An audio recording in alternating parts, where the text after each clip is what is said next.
ಧರ್ಮನ್ಗೆ ಯಾಕೆ ಸರ್ ಈ ಬಿಗ್ ಬಾಸ್ಗೆ ಹೋದಾಗ ಎಲ್ಲರೂ ನನಗೆ ಕೇಳೋದು, ಆನ್ಸರ್ ಮಾಡಿ ಮಾಡಿ ಮಾಡಿ ಬೇಜಾರಾಗೋದು. ಯಾಕೆ ಸರ್ ಅವ್ರು ಹಂಗೆ ಅಷ್ಟು ಸಾಫ್ಟ್ ಆಗಿದ್ದಾರೆ ಅಂತ. ಒಳ್ಳೆ ಧರ್ಮ ಹೆಸರು ಇಟ್ಟಿದ್ದಾರಲ್ಲ, ಅದೇ ಥರ ಧರ್ಮ ಅಂತಾರೆ. ಇಲ್ಲಪ್ಪ, ಅವ್ರು ಸಾಫ್ಟ್ ಆಗಿರೋದಕ್ಕೆ ಒಂದು ಮೊದಲನೇ ಕಾರಣ ಅವರ ಮಾತೃಶ್ರೀಯವರು. ದಯವಿಟ್ಟು ನಿಂತ್ಕೊಂಡು ಆ ಕಡೆ ತಿಳಿಸ್ತಾರೆ. ಇವರಿಗೆ ಜೀವನದಲ್ಲಿ ನಗೋದು ಬಿಟ್ಟರೆ ಏನೂ ಗೊತ್ತಿಲ್ಲ. ನಾನು ಆ ಸಿನಿಮಾದಲ್ಲಿ ರೇಪ್ ಸೀನ್ ನೋಡಿದ್ರು ನಗ್ತಾ ಇರ್ತಾರೆ. ಎಷ್ಟು ಚೆನ್ನಾಗಿ ಮಾಡ್ತಾರೆ. ಹಾಗೆ ಅವನು ಪ್ರಿಂಟ್, ಅದು ಜೆರಾಕ್ಸ್ ಕಾಪಿ.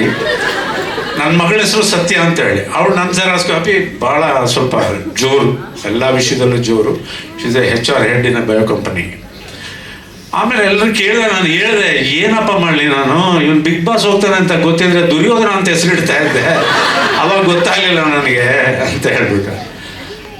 ಇನ್ನೊಂದು ಪ್ರಾಬ್ಲಮ್ ಏನಾಗೋಯ್ತಲ್ಲಿ ಅಂದರೆ, ಅನುಷ್ ಅವರಿರ್ಬೋದು, ಐಶ್ವರ್ಯ ಅವರಿರ್ಬೋದು, ಗೌತಮಿ ಅವರಿರ್ಬೋದು, ಇವನ್ ಜಗದೀಶ್ ಇರ್ಬೋದು, ನಮ್ಮ ಶಿಶಿರ್ ಇರ್ಬೋದು, ರಂಜಿತ್ ಎಲ್ಲರೂ ಅವನು ಪ್ರೀತಿಸ್ತಾರೆ. ಜಗಳ ಯಾರ ಜೊತೆ ಮಾಡ್ತಾನೆ ಅವನು? ಸೊ ಅವ್ರಿಬ್ರು ಯಾರು ಜಗಳ ಮಾಡ್ತಿದ್ದು ಮತ್ತೆ ಅವ್ರಿಗೆ ನೋಡಿ ಇಷ್ಟೇ ಪಾಪ. ನಾನು ಹೇಳಿದ್ದೆ ಫಸ್ಟ್ ಒಂದು ವಾರ ಸೈಲೆಂಟಾಗಿರು, ಯಾರ್ಯಾರು ಏನೇನು ಹೇಳ್ತಾರೆ ಕೇಳ್ಕೊ. ಯಾಕಂದರೆ ಈ ಬಿಗ್ ಬಾಸಲ್ಲಿ ಇರೋದೇ ಆ ಚಾಣಾಕ್ಷತನ. ಇಲ್ಲೊಬ್ರು ಹೇಳ್ದನ್ನು ಕೇಳಿಕೊಂಡು ಅಲ್ಲೋಗಿ ಫಿಟ್ಟಿಂಗ್ ಇಡೋದು, ಅಲ್ಲೊಬ್ರು ಹೇಳಿದವನು ಫಿಟ್ಟಿಂಗ್ ಇಡೋದು. ನೀನು ಯಾರಿಗೂ ಫಿಟ್ಟಿಂಗ್ ಇಡಬೇಡ, ಯಾರ್ಯಾರು ಏನೇನಂತ ಅರ್ಥ ಮಾಡ್ಕೊ. ಆಮೇಲೆ ಜಗಳ ಎಷ್ಟೇ ಮಾಡಿದ್ರು ಪಾಕೆಟಲ್ಲಿ ಕೈ ಇಟ್ಕೊಂಡು ಜಗಳ ಮಾಡು. ಯಾವುದೇ ಕಾರಣಕ್ಕೂ ಯಾರ ಮೇಲೂ ದೈಹಿಕವಾಗಿ ಕೈ ಎತ್ತೋದಾಗಲಿ ಮಾಡಬಾರ್ದು ಅಂತ ಹೇಳಿ ಕಳಿಸಿದ್ದೆ.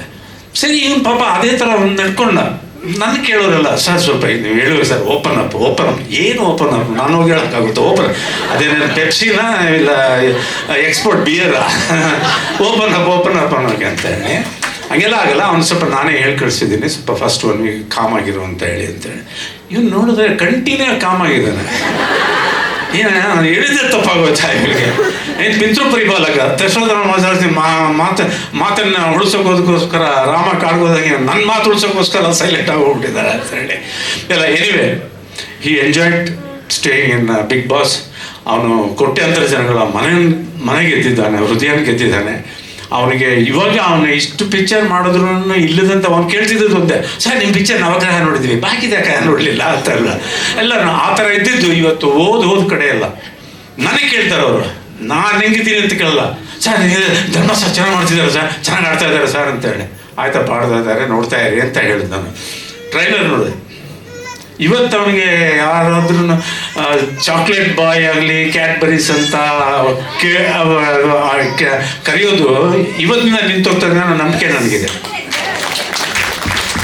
ಅವನು ಸುಮಾರು ಪಿಕ್ಚರು ನಾನು ನೋಡಿದಾಗ ನನಗೊಂದು ಸ್ವಲ್ಪ ತೃಪ್ತಿ ಇಲ್ಲದೇನೆ, ಅವನಿಗೆ ಹೇಳೋಕ್ಕೂ ಆಗ್ದೇನೆ ನಾನು ಸುಮ್ಮನೆ ಇದ್ದೀನಿ. ಆದರೆ ಇವತ್ತು ನಾನು ಹೃದಯದಿಂದ ಹೇಳ್ತಾ ಇದ್ದೀನಿ, ಡೈರೆಕ್ಟ್ರು ಮೊದಲು ಅವನದು ಮಮತಾಜ್ ಫಿಲ್ಮ್ ಅವರೇ ಡೈರೆಕ್ಟ್ ಮಾಡಿದ್ದು. ಡೈರೆಕ್ಟ್ರು ಚೆನ್ನಾಗಿ ಕೆಲಸ ಮಾಡಿದ್ದಾರೆ. ಆ್ಯಂಡ್ ಸುರೇಶ್ ಅವರು ಹಣ ಖರ್ಚು ಮಾಡಿ ಜೊತೆ ಕೆಲಸನೂ ಮಾಡಿ ಸಿನಿಮಾ ಚೆನ್ನಾಗಿ ಬರಬೇಕು ಅಂತ ಅವ್ರು ಮಾಡಿದ. ಅವರಿಬ್ಬರನ್ನೂ ಅರ್ಥ ಮಾಡಿಕೊಂಡು ಹೀರೋಯಿನ್ ಆಗಿರ್ಬೋದು, ಧರ್ಮ ಆಗಿರ್ಬೋದು, ಬೇರೆ ಕಲಾವಿದರೆಲ್ಲ ಅವರವರಿಂದ ಏನೇನು ಕೊಡುಗೆ ಕೊಡಬೇಕು ಚಿತ್ರಕ್ಕೆ, ಒಂದು ಒಳ್ಳೆಯ ಚಿತ್ರ ಆಗಲಿಕ್ಕೆ ಅದನ್ನೆಲ್ಲ ಕೊಟ್ಟಿದ್ದಾರೆ. ಮ್ಯೂಸಿಕ್ ಡೈರೆಕ್ಟರ್ಸ್ ಪ್ರವೀಣ್ ಅವರು, ಇನ್ನೊಬ್ರು ಯಾರು ಇದ್ದಾರೆ, ಅವರು ಸ್ವಲ್ಪ ಅವ್ರದ್ದು ಒಂದು ಸ್ವಲ್ಪ ಇದಿದೆ ಅಂತ ಕಾಣುತ್ತೆ. ಅವರಿಗೆ ದೇವರು ಒಳ್ಳೇದು ಮಾಡಲಿ. ಒಳ್ಳೆ ಇದನ್ನು ಕೊಟ್ಟಿದ್ದೀರ ನೀವು ಮ್ಯೂಸಿಕ್ನ, ನಿಮಗೂ ದೇವರು ಒಳ್ಳೇದು ಮಾಡಲಿ. ಎಲ್ಲದಕ್ಕಿಂತ ಮುಂಚೆ ದುಡ್ಡು ಹಾಕಿರೋ ನಿರ್ಮಾಪಕರಿಗೆ ಒಳ್ಳೇದಾಗಲಿ. ಯಾಕಂದರೆ ಮುಂದಿನ ಚಿತ್ರ ನಾವು ಇರ್ತೀವೋ ಇಲ್ವೋ, ಇಲ್ಲ ಧರ್ಮ ಇರ್ತಾನೋ ಇಲ್ವೋ, ಆದರೆ ಅವರೊಂದು 100 ಕುಟುಂಬಗಳನ್ನ ಸಾಕ್ತಾರೆ ಅವರು. ಅಂಥ ನಿರ್ಮಾಪಕರುಗಳು ನಮಗೆ ಬೇಕು. ಸೊ ನಾನು ಒಂದ್ಸಾರಿ ಭಗವಂತನಲ್ಲಿ ಬೇಡೋದಂದರೆ ಫಸ್ಟ್ ನಿರ್ಮಾಪಕರ ಜೇಬು ತುಂಬಲಿ, ಅವ್ರ ಜೇಬು ತುಂಬಲಿ, ಇವ್ರಿಗೆಲ್ಲ ಹೆಸರು ಬರಲಿ, ಆಟೋಮೆಟಿಕ್ಕಾಗಿ ಅವ್ರ ಜೇಬು ತುಂಬ್ತದೆ ಅಂತ ನನ್ನ ನಂಬಿಕೆ ಇದೆ ಅಂತ ಇಷ್ಟೆರಡು ಮಾತುಗಳನ್ನ ಹೇಳ್ತಾ, ನೀವೆಲ್ಲ ಬಂದಿದ್ದಕ್ಕೆ ನಿಮಗೆ ನಾನು ಕೃತಜ್ಞತೆಗಳನ್ನು ಹೇಳ್ತಾ, ಸಿನಿಮಾ ಸೂಪರ್ ಹಿಟ್ ಆಗಲಿ. ಅವನು ಎಲ್ಲಿದ್ರೂ ನಗ್ನಗ್ತಾ ಹಾಡೋದಿರ್ಬೋದು, ಇಲ್ಲ ಮಚ್ಚಿಡ್ಕೊಂಡು ನೋಡೋದಿರ್ಬೋದು, ಒಬ್ಬ ಪ್ರಬುದ್ಧ ಕಲಾವಿದ ಅನ್ನೋದನ್ನು, ಒಬ್ಬ ಪ್ರತಿಭಾವಂತ ಅನ್ನೋದನ್ನು ಈ ಚಿತ್ರದಲ್ಲಿ ನಾನು ಸಂಪೂರ್ಣವಾಗಿ ನೋಡಿದ್ದೀನಿ. ತಂದೆ ತಾಯಂದರಿಗೆ ಅವ್ರ ಮಕ್ಕಳು ಅವ್ರ ಕಾಲ ಮೇಲೆ ಅವ್ರ ಕಾಲ ನಿಂತು ಸಂತೋಷವಾಗಿದ್ದರೆ ಅದಕ್ಕಿಂತ ಸ್ವರ್ಗ ಬೇರೆ ಇಲ್ಲ. ಅದೊಂದೇ ಕೇಳ್ಕೊಳ್ಳೋದು. ನಾನು ಭಗವಂತನಲ್ಲಿ ಕೇಳೋದಷ್ಟೇ. ನಾನು ಎಷ್ಟೇ ಪೂಜೆ ಮಾಡಿದ್ರು ಏನೇ ಮಾಡಿದ್ರು ಒಂದೇ ಹೇಳೋದು ಲಾಸ್ಟಲ್ಲಿ, ಸರ್ವಜನೇ ಸುಖಿನೋ ಭವಂತು.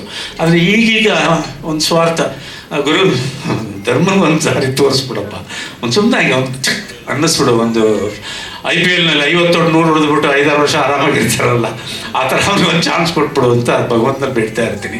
ನಿಮ್ಮೆಲ್ಲರ ಆಶೀರ್ವಾದ ಅವನ ಮೇಲೆ ಇರಲಿ ಅಂತ ಕೇಳ್ಕೊಂಡು, ಎಲ್ರಿಗೂ ಅದರಲ್ಲೇ ಆ್ಯಕ್ಟ್ ಮಾಡಿರೋ ಕಲಾವಿದರಿರ್ಬೋದು, ನಾಯಕ ನಟಿ ಇರ್ಬೋದು, ಕೆಲಸ ಮಾಡಿದವ್ರು ಇರ್ಬೋದು, ಆಮೇಲೆ ಬಿಗ್ ಬಾಸ್ನಲ್ಲಿ ಅವನಿಗೆ ಜೊತೆಯಲ್ಲಿ ಅಲ್ಲಿ ಟಾಸ್ಕ್ಗಳನ್ನ ಮಾಡಿದಂಥ ಕಿತ್ತೂರು ರಾಣಿ ಚೆನ್ನಮ್ಮ ಒಬ್ಬ ಅನ್ಕೊಂತಾರೆ ಎಲ್ಲರೂ ಇದ್ರು.